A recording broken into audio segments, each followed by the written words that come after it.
What is up, 9 a.m.? How you guys doing this morning? You guys doing well? Welcome, welcome, welcome. My name is TJ, and I'm one of the pastors here. We're glad that you're with us today.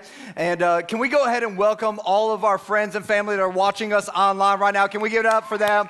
Man, we love you guys. We miss seeing you. We can't wait for you to come back to church. And I'm excited. We've been in this series called The Power of One, and we've been talking about the power of one decision and how one decision can change everything in your life. And we've talked over the last couple of weeks. Week one, we talked about that there is a statement that Mary made to the servant. She said, hey, whatever he tells you to do, meaning Jesus, do it. And if we were to make the decision that whatever God tells us this year, that we would do it, I believe it would change the trajectory of our lives. Last week, we talked about releasing the offense and that we've got to get rid of the offense in our life and the power of making that decision, not only from our past, but from our everyday going into our days, deciding, hey, you know what? We're not going to live an offended life. And so today, we're going to be talking about a decision that I think is a powerful, powerful decision if we will make it. And we've said throughout this series that it is our decisions, not our desires, that determine our destiny. And so many people just think, well, if I have good thoughts, if I have good ideas, then like my life will turn out better. And it's not our thoughts, it's not our ideas, it's not good vibes that we put off. It's actually actionable items and steps that we take that end up determining our destiny in life. And we all have this incredible power called choice. And God has allowed us to make choices in life. And we need to make sure we're making really, really good choices. And one of the things that I've noticed in life is we have a tendency not to be evaluating the choices we're making. So we make good choices, but we don't know why we made a good choice. We made bad choices. We don't ever reflect back and go, why was that a bad choice? And I think it's important for us to look at our life and look at our choices and going, are our choices taking us to our desired outcome in life? Because if I want to go left and all of my choices are taking me right, how many of you know I'm not going to end up where I want to be? I'm going to end up in a totally different destination. And so I want to make sure that we are making choices that are creating a life that we actually want to live in our future. And it's important today that we're going to talk about a decision. And when we write this down, when I say it, it's going to make a lot of sense. But a lot of people don't do it. And I think it's the reason so many people are missing joy. They're missing peace. They're missing sleep at night. They're feeling overwhelmed and anxious in life. And here is the choice that I think we all have to make. And I think it's something that God has for every single one of us. I don't think God has. I know God has this for every single one of us. And if we would actually implement it, it would change our life. And it's this. It's called take a break. Yeah. Take a break. Because we live in a day and an age where we cultivate a culture of busy. I'll talk to people all the time. Hey, how are you doing? I'm busy. How are you doing? I'm overwhelmed. Man, my day is slammed. It is packed out. My schedule is this. My life is this. Why? Because we have cultivated this culture where we are just adding more and more and more to our lives. The world isn't saying, hey, slow down. The world is saying, hey, speed up. To us constantly. In fact, I started doing some research this week, and I found this study from Japan. They were actually analyzing people that worked extreme amounts of hours, and they had this case subject from a guy that they called Mr. A. He was working 110 hours a week. That's 16 hours a day, 7 days a week. And so they were studying the effects of working extreme hours on his life. They had studied him for about a week. They came back in on Monday to interview him some more. When they walked into his office, they noticed that he was slumped over his desk, and they walked over and they started pushing on him, only to realize that he had had a heart attack and passed away at age 34. Why?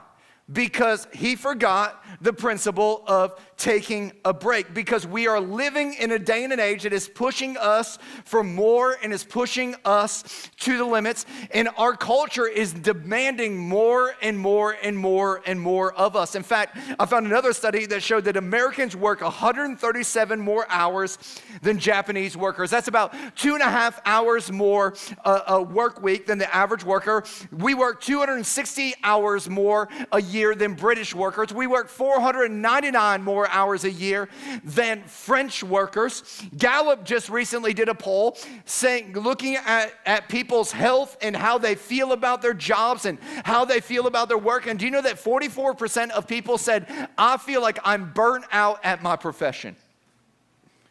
Not only are they burnt out, but the Harvard Business Review did a study of corporations, and they said because of the pace and the strenuous nature of what we're pushing our workers to, this year in 2021, it will cost corporations $190 billion in healthcare because of how they're burning their workers out. But what got me even more scared was that the average American only uses half of their vacation time. Like, I don't know what you're doing with the rest of it, but give it to me. I will use it for you, okay? They said in this study, only 23% of employees take all of their vacation time. What was even sadder is it says that 10% take none of their vacation time. Yeah, so...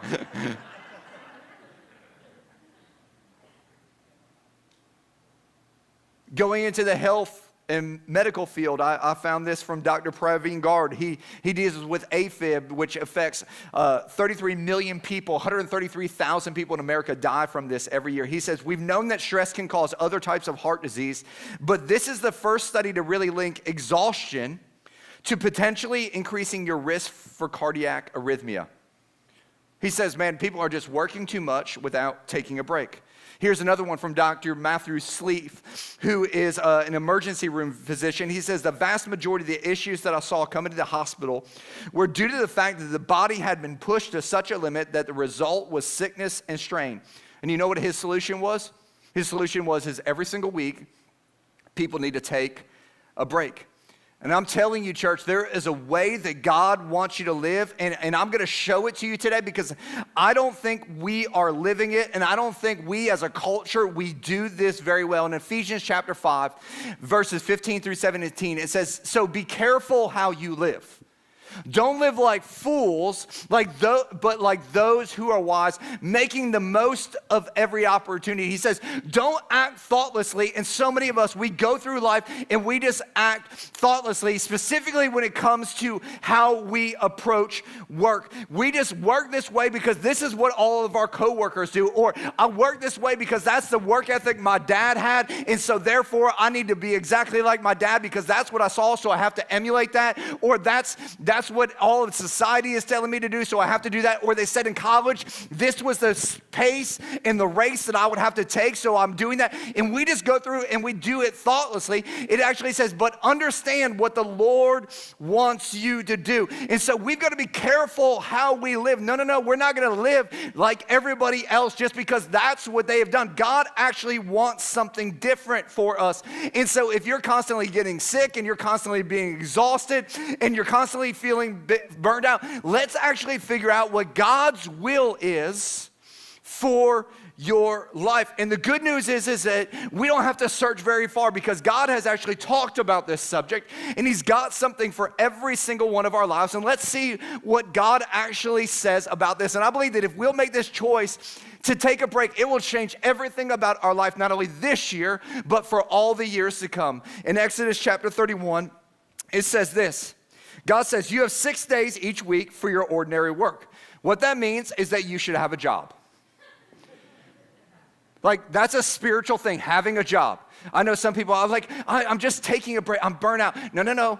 Like, you need a job. It says it right here. Get a job. Okay. But the seventh day must be a Sabbath day of complete rest. A holy day dedicated to the Lord. Anyone who works on the Sabbath must be put to death. Now, we're in a day and age where we stopped killing people a long time ago for working. So, like, if you didn't take a day off this week, we are not going to murder you after church. But let me have your attention because this is important. You will die if you don't do this. I'm not being mean. I'm just being honest with you because you're either going to take a break or your body's going to take a break for you. And we need to learn how to create a rhythm of health in our life that is not leading us to death, because there are way too many people that are dying too soon. And like, you might not be physically dying here, but I'll tell you what, you are killing your marriage right now by working 7 days a week. You are killing your relationship with your children. You're killing your future health. You're killing your joy. You're killing your peace. You're killing your comfort in life because of this lifestyle. Let me teach you how God wants you to do life. Continuing on in verse 16 in Exodus 31, it says, the people of Israel must keep the Sabbath day by observing it from generation to generation. This is a covenant obligation for all time. It is a permanent sign of my covenant with the people of Israel.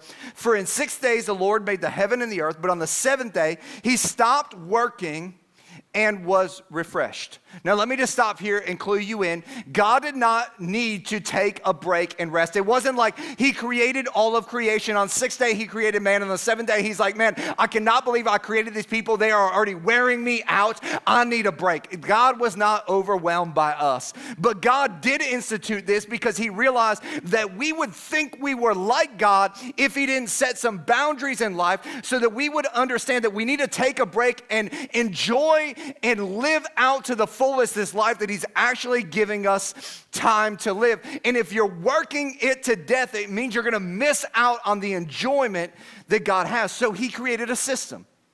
And his system is called Sabbath. And what Sabbath means is it means to cease from work. And I know that this is going to be hard for some of you, and I'm going to step on some of your toes, but I'm just going to let you know I'm preaching as much to myself today as I am to you. Because I struggle in this one, but I've learned that if I'm ever going to do anything great for God over the long haul, then I've got to create some rhythms of rest and some rhythms of Sabbath and cease from working. And people ask me all the time, what do you do on your day off? I don't have a day off, I have a Sabbath day.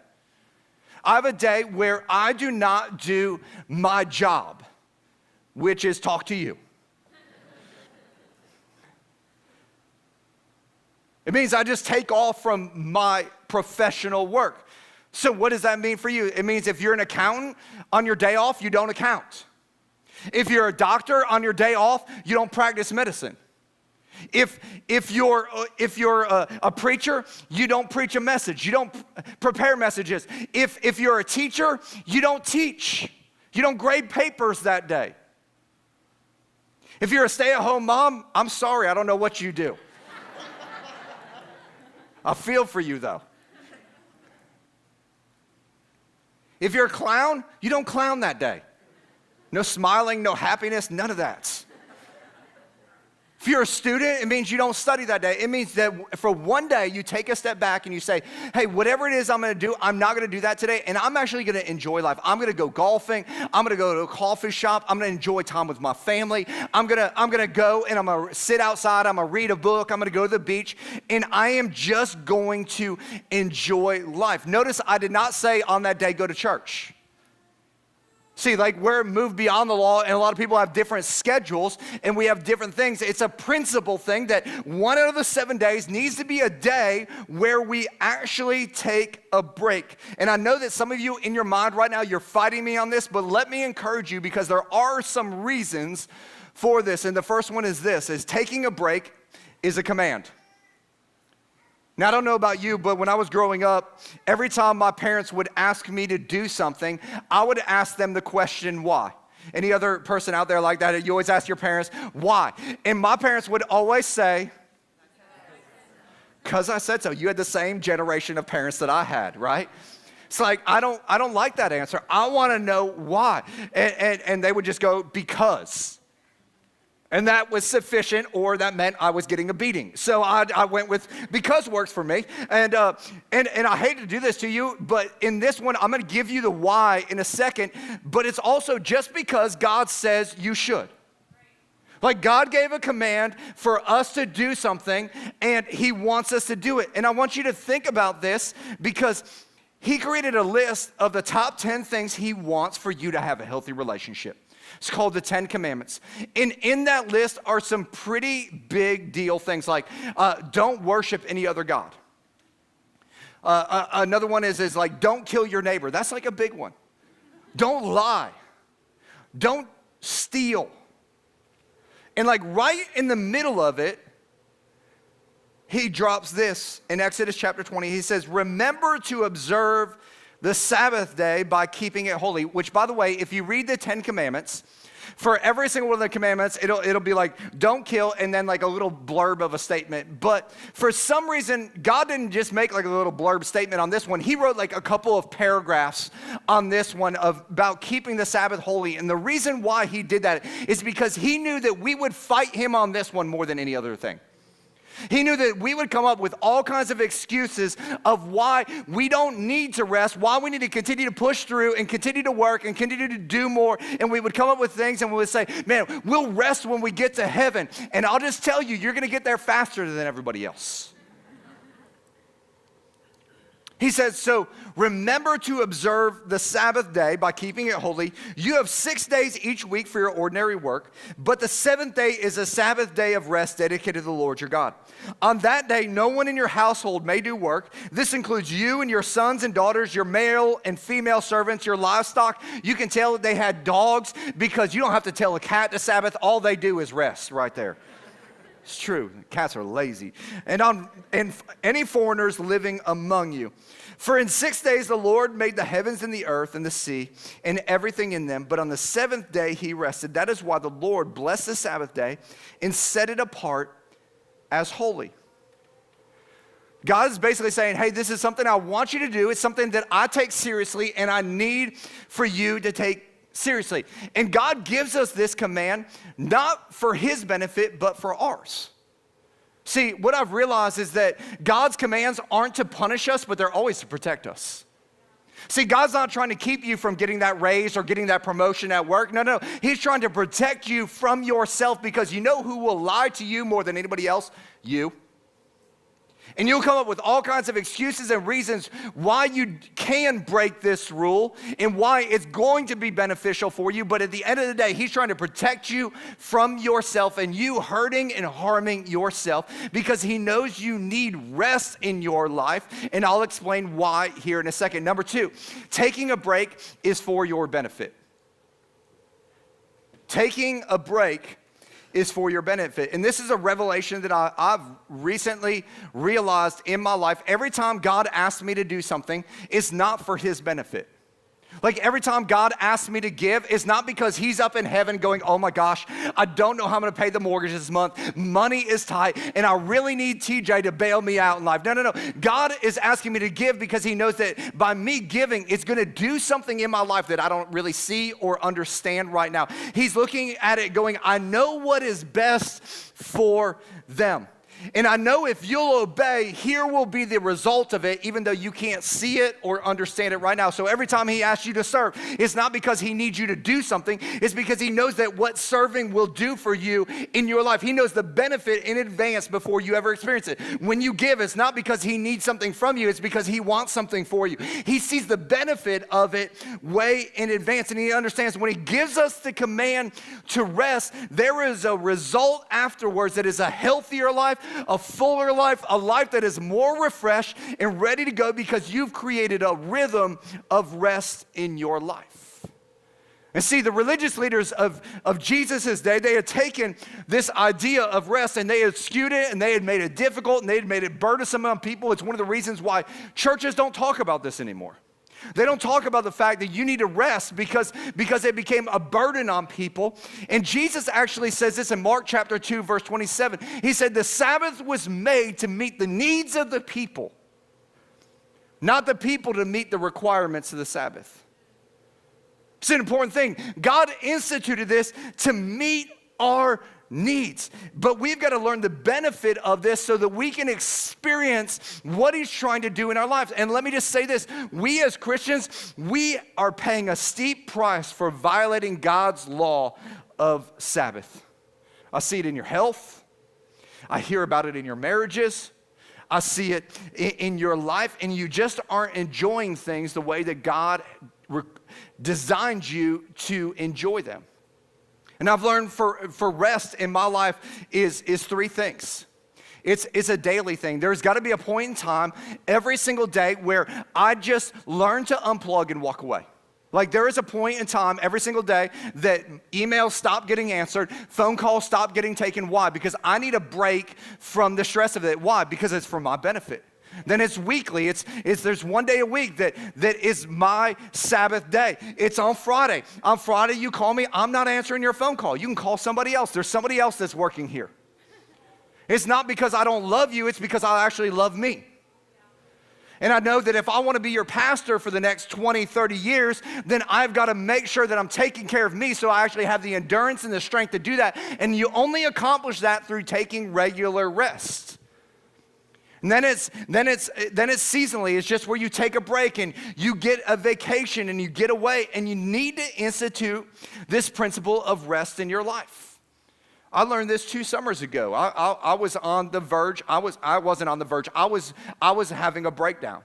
Why? Because I've grinded. That's why I said I'm not good at this. I'm learning this, but I've grinded like crazy. I thought that I had to do everything, be everywhere, be at everything, all of those things. And I got to the point where I was having a mental breakdown. And I remember our overseers of our church stepped in and said, TJ, you're going to take a break.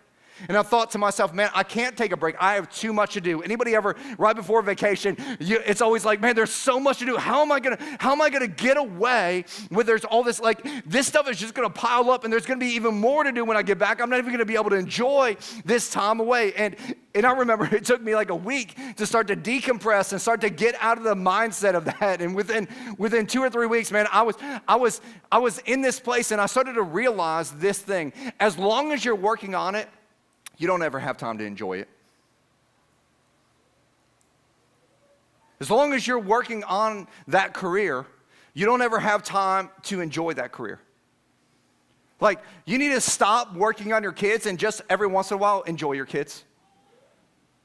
Every once in a while, you need to stop working on the house and just enjoy that incredible house that God has blessed you with. You need to stop working on your spouse and start to enjoy your spouse instead. Somebody thought that was funny. We got to learn how to enjoy it. And I love how God enjoyed his work in the midst of creation. And I want to show you this because I've never preached on this. This is my first time ever preaching. I saw this and it blew my mind, because so many times I get to this place in life where I think to myself, man, I'll enjoy things when I'm finished with them. Or when life slows down, then I'll have time to enjoy it. But have you noticed that life never slows down? Have you noticed that things never seem to get finished? Have you noticed that that project always just seems to keep going and going and going? And so I saw this, and this is creation. On the first day, what did God do? He created light, and what did he do? He saw it was good. He created atmosphere on day 2. He created dry land and plants and sun, moon, and stars and fish and birds and land, animals, and man. And on all the days, he saw that it was good. Now, what is interesting is that on every single one of these days, God saw that it was good, but it was not complete. Like, think about it. On day 1, he created light, and he's like, man, it's good. But he was still missing atmosphere. He was still missing sun, moon, and stars. He was still missing plants and animals. He's still missing sea. Like, he's missing a lot of things, but he saw that it was good. He said, at the end of day 1, I'm going to take a break. And then the next day, he created light, and he created atmosphere, and he said, man, it's good. He said, you know what, I'm going to take a chill night with Netflix, and I'm going to watch some shows, and I'm going to enjoy the rest of my day. Even though there wasn't dry land and fish and birds and land animals and all this stuff, he said, I'm going to enjoy this, because he's trying to teach us that we are not to be dominated by our work. We're not to be dominated by culture. We're not to be dominated by busyness in life. We need to be in a place where we can enjoy what we have already done in this day, and that is what it means to take a break. And here's a phrase that I want to give you that we have to learn in life, and it's this phrase: we have to learn to leave it. I know you've worked hard all day today, but that TPS report, it will be there tomorrow. I'm going to leave it. It's good enough for now. I'll be refreshed and restored and ready to go tomorrow. And we have got to learn to leave some things in our life, because it is for our benefit and to make us healthier. And then number 3, taking a break is about trusting God. Because at the end of the day, this is really a trust issue in your life when you don't take breaks. When our schedules are packed out, when we say, I don't have enough time to get everything else done, I won't be able to work it all in here, here's what I've realized. In those moments, we think we have more power to work in our lives than God does. Because here's what we do when we won't take a break. We say, hey, you know what? I'm going to take control. And I think there is more sufficiency and more provision in myself than there is in you, God. And because I'm in control of my life and doing it my way instead of God's way, it's why we don't take Sabbaths. It's why we're up at 2 a.m. answering emails. It's why every time the phone rings, you've got to jump on it right away, in spite of the fact that you're supposed to be spending time with your kids.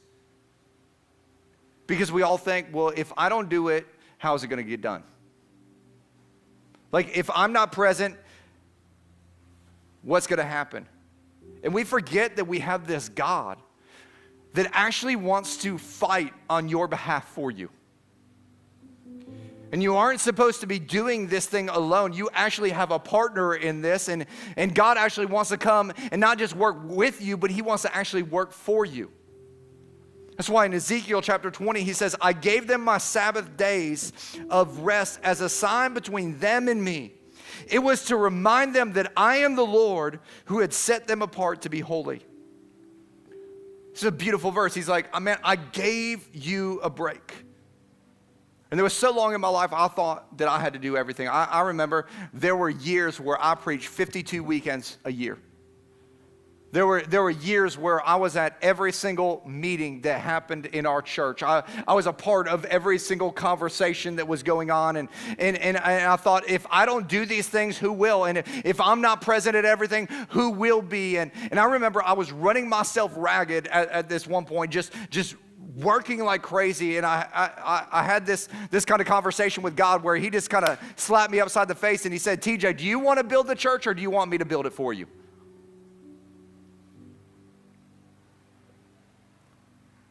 This verse says, God can make you holy.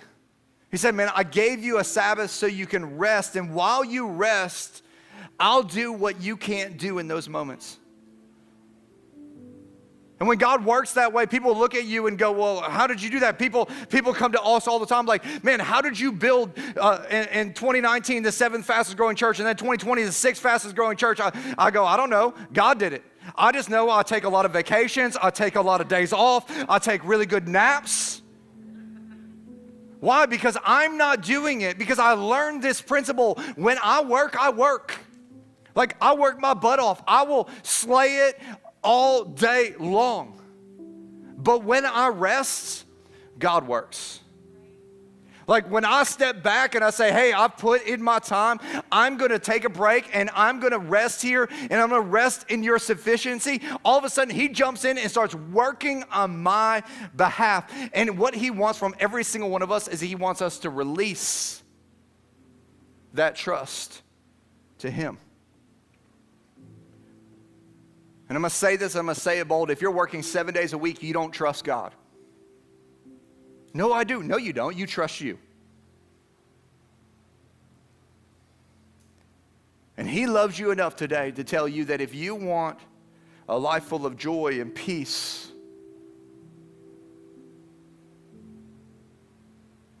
a life that's not anxious, then you've got to take a break. And you'll go, God, I've got so much to do. And God goes, man, if you'll take a break, you'll be rested and rejuvenated and refreshed and inspired. And honestly, I get a little offended by God now. Because every time, like, I'm not here over a weekend, I'll find out that we've had the highest numbers we've ever had. Somebody will email me and be like, that was the best message that was ever preached. I'll be like, what am I, chopped liver? Don't tell me that. But I've learned that when I rest, God works. And I think we need to get into a posture of rest, church, where we understand the Sabbath and realize that I'm not called to do everything, but I'm connected to the one that can do it all. The one that is victorious, the one that is the overcomer, the one that is sufficient in everything, that is for us, and he's for you today. Hebrews 4:9 says, so there remains a full and complete Sabbath rest for the people of God. And here's what I know. I think that there's a lot of us that walked in here today that we are exhausted. We are tired. We are overwhelmed. Shoot, we're overwhelmed about what may even come tomorrow. And I want to show you something that I saw back in the beginning of this. And when God created all this, God created everything here. And on the sixth day, he created man. And when he created man, he said, hey, you know what, man? I've got an assignment for you. I've got a purpose for you. Here's what I want you to do. I want you to work this land, and I want you to name all these animals.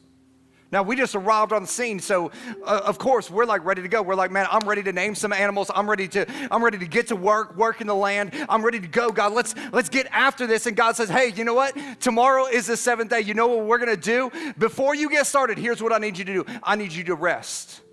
But God, I've got an assignment. I've got something to do. Like, I need to get started on what you want me to do. He goes, no. What I need you to do first is I need you to rest first. Because so many of us, what we do is we approach life and we work to get to a place of rest. And God is going, no. I want you to rest so you can work. I want you to rest in my sufficiency. I want you to rest in my power. I want you to rest in my grace. I want you to rest in my mercy. And out of that, you go and take on the day. Not you go and work everything out so then you can be rejuvenated. No, I want to inspire you so that you can go. And so many of us are working from the opposite way. It's why we don't get salvation either, because salvation is not about what you can achieve and what you can earn. It's about you discovering that Jesus has already done it. And if we come from a place of what Christ has already done, then we get to work in his salvation, in his power, and in his work. And so many of us, we're trying to do it the opposite way. And today, God is going, man, church, wake up. Here is one choice that you cannot break this choice. Here's one command that, like, you cannot break this command, because this command will change everything about the trajectory of your future. And if you're tired, and you're overwhelmed, and you're full of anxious thoughts, and you're full of depression, I'm gonna submit to you today. It's that you're not working from a place of rest. You're trying to work for it. And we need to choose this year to take a break. You guys bow your heads and pray with me. And here's what I know. There are some people here that you're overwhelmed. And you're worn out. And you're tired.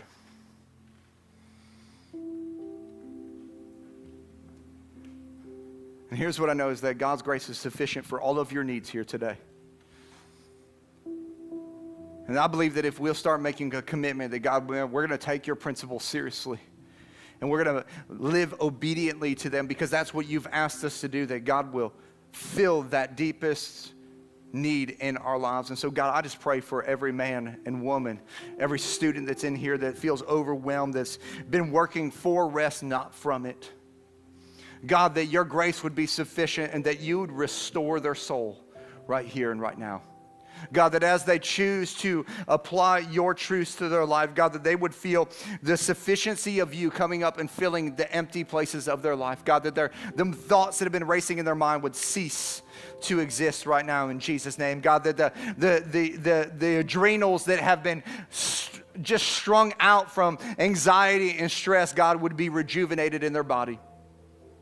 God, that you would start to restore to the broken places of their life what only you can do. But here's what I also know, that maybe there's some of you in here today that you've never experienced this amazing thing called a relationship with God, called salvation, that God loved you so much that he said there is nothing you could do to achieve it, even though you've tried to work hard, you've tried to do the best that you can. You have not ever been sufficient enough. God says, man, I made a way so that you could work out of my sufficiency and not for it. And maybe you're here today and you need to experience that for the first time, or the first time in a long time, with every head bowed and every eye closed. Maybe you need to begin a relationship with the creator of the universe, who loved you so much that he made a way through his son, Jesus. If that's you, with every head bowed and every eye closed, if you just slip your hand up at the count of 3, I'd love to pray with you. 1, 2, 3. Go ahead and slip it up. Yes, 1, I see you. 2, thank you. Anybody else? You just pray this prayer in your heart. Say, God, thank you so much for making a way where there was no way. Thank you for sending your son Jesus to come to this earth and to die a sinner's death and to be resurrected from the grave, forgiving my sins and forgiving my shame. And God, I ask you to come into my heart, come into my life, fill me completely with your love, with your grace, with your mercy. I surrender to you. God, it's in Jesus' name that I pray. Amen. Amen.